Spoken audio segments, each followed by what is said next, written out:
looks good. What's that? It's Wine Unknown.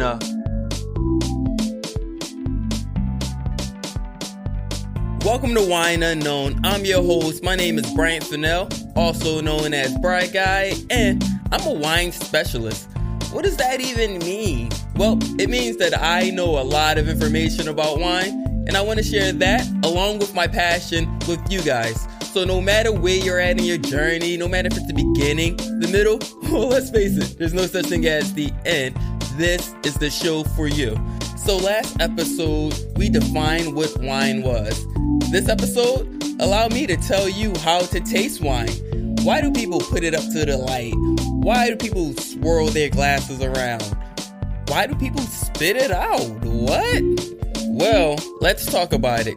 Hopefully you have something in front of you throughout this audio experience. And cheers.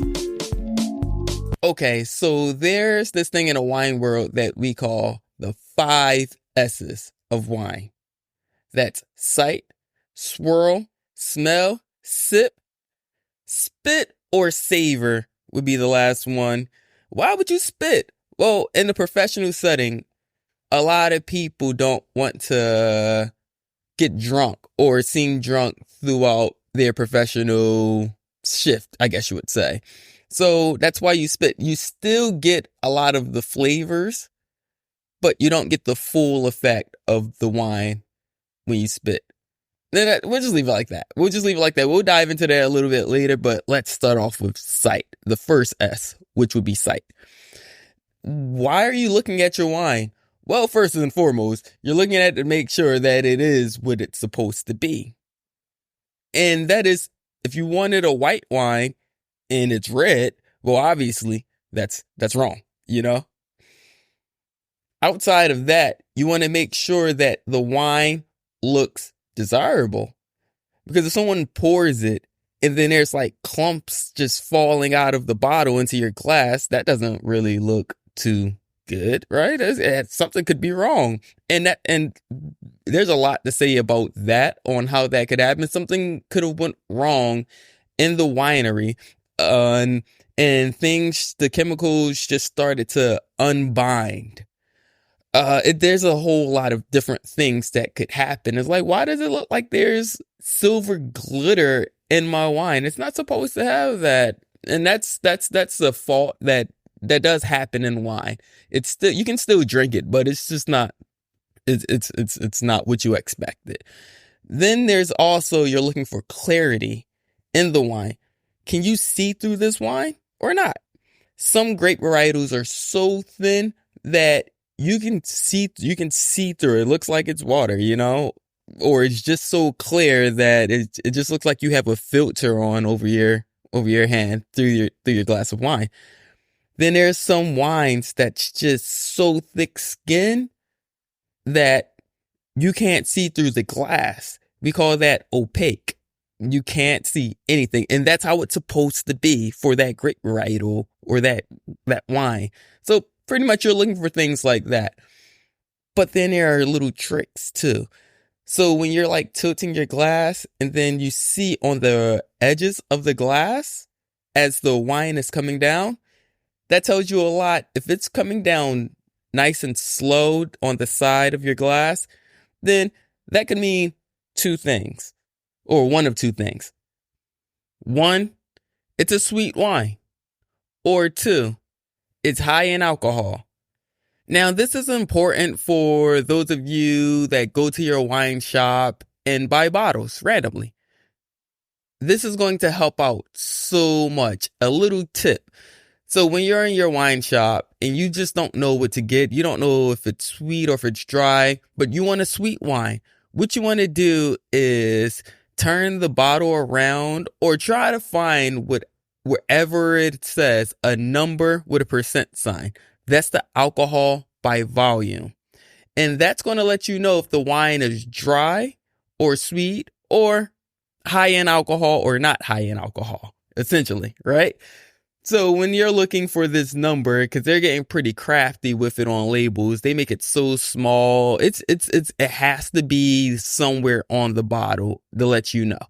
So if you're looking for a sweet wine, you're looking for a number like 7%, 8%. The highest that you can go that's where it still can be sweet could be around like 9%. But that's probably not the kind of sweet that you're looking for, but 9% or lower. You're looking for that. If you're looking for something that has a lot of alcohol for a wine, then you're looking at something like 14.5, which usually comes from like California or a warm climate kind of place, like even Spain. Like those, like those wines are going to have like your 14.5s or somewhere around there, so you're looking for that. Which brings us to the next phase or the next step of swirling. Why is that important to swirl your glass of wine? Well, it's important because what it does is introduce oxygen to wine. Usually that's a bad thing, but in this moment, it's not. The reason why is because oxygen pushes the aromas upward, which hits the alcohol, and that gives it that little bump to create that aroma to hit your nose from the glass. Essentially, that's the make of it. That's what's happening. That's why you swirl. In the industry, we call that opening up. Let's open up the wine. Outside of opening up the bottle of wine, this is how you open the wine, so therefore the oxygen can push the aromas forward to your nose. That's why you swirl, so you can get all of the aromatics that the wine is offering.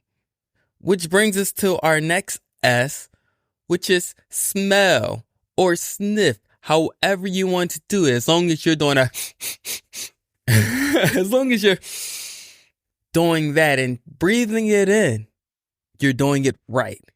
Now, the importance of this is when the wine is introducing itself to you on a deeper level. Like this is like another layer that just got peeled back. And now you're starting to smell some fruit, you're starting to smell some herbs. You're starting to smell some spices. It's starting to give you a little bit of its personality. Just a hint. It's letting you know, I'm here. I got you. All right. We're in this experience together. Like I'm going to be vulnerable with you just a little bit, I just want to let you know that I'm interested in whatever you think of me. That's it. It's kind of like the first date. Like, all right, I'm there. I'm here. I'm not going to give you all of me right now. This is the first date, but this is a taste of what I'm like. And that's really important. That's an intimate experience. That's why this whole thing with the 5 S's are important, because it's helping you determine if you like it or if you don't.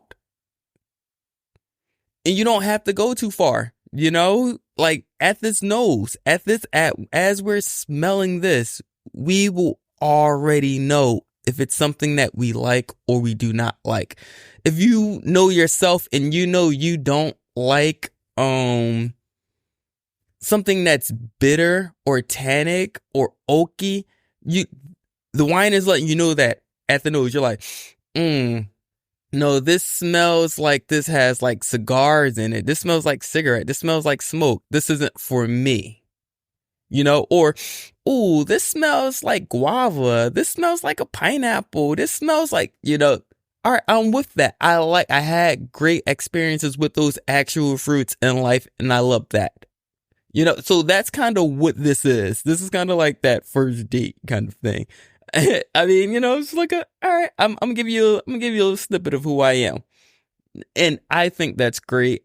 And hopefully, as you start to taste more on your journey, you appreciate the vulnerability of the wines telling you where they're from and their family tree, because then maybe you'll start looking into like the producers, the winemakers, the actual soils they come from, maybe, like the culture, and then you understand them. And then that becomes, all right, I went a little bit too far. I'm sorry. Let me pull it back. I'm sorry.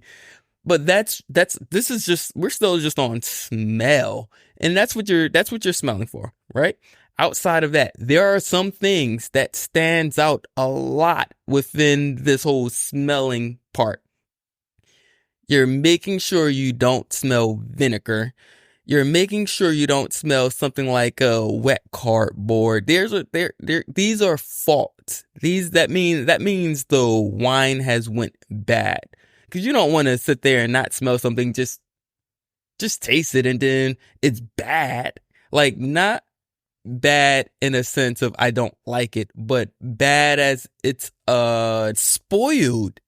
It's rotten. It's not good. It's not healthy for me to consume. And that's where we're at when we say bad in terms of wine. So when you're at like a restaurant and you order something and they give you a taste, that taste is not for you to sit there and be like, oh, I don't like this. I don't want to order this. I want to order something different. It's not that. It's to make sure that you understand this wine is not spoiled. And that pretty much sums up why do you smell your wine. First, it's to smell all of the beautiful aromatics this wine is giving off on introduction, and to also make sure that the wine is not spoiled before you consume it or try to consume it. That's that. Once you confirm that it's good off of aromas, now we all are excited for the next step, which would be to sip or taste. But just to stay within the 5 S's, we're going to say sip. All right.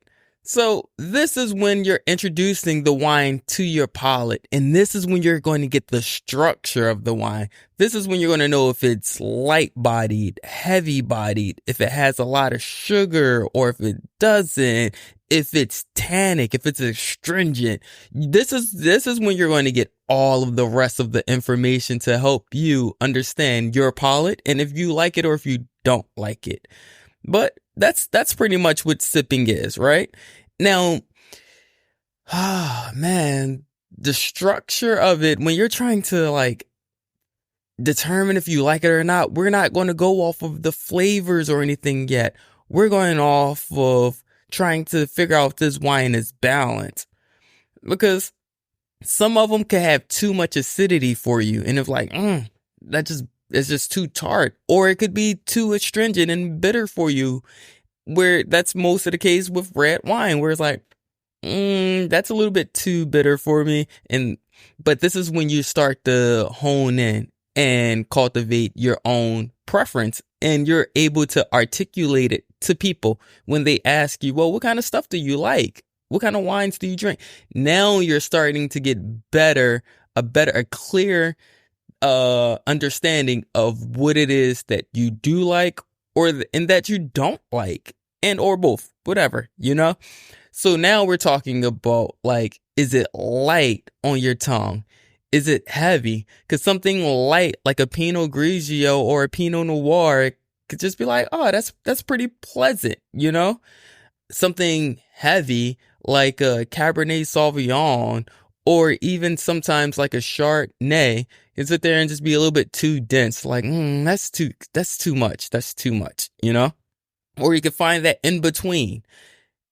But then outside of that, now we're looking at acidity, you know, like something that's really like a high acid, like a Sauvignon Blanc or a Pinot Grigio that can go with like your oysters, your food, like your light dishes, you know, or something like that's not like and full bodied, like a cab can go with like your steaks. Like now you're starting to understand the structure just based off of like the texture of the wine. And then you start breaking down even more and more descriptors of, okay, I like it when I usually like my wine a little bit more on the lighter side or heavier side or even somewhere in between. That's okay. It does not matter because you understand what you like based off of structure. And now you have the language to be able to articulate to whoever you're talking to maybe make a recommendation or help you get to a wine that you will enjoy. Now, That's just the first part of why we sip. The next part of why we sip is the flavors. First of all, we're checking to make sure the flavors are going to be the same as the aromatics that we had when we sniffed or smelled the wine. And it's okay if they don't smell the same. And that's the beauty within wine, because it could be just as intricate as this tastes nothing like how it smells, and it's still beautiful.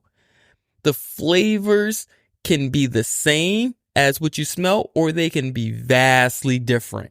And you have to determine if you like the similarities or contrast, or if you just don't like it at all after that, I don't know, but that's up for you to decide. And that's the beauty of the journey. It's because you're just finding things that's tailor made for you and your palate.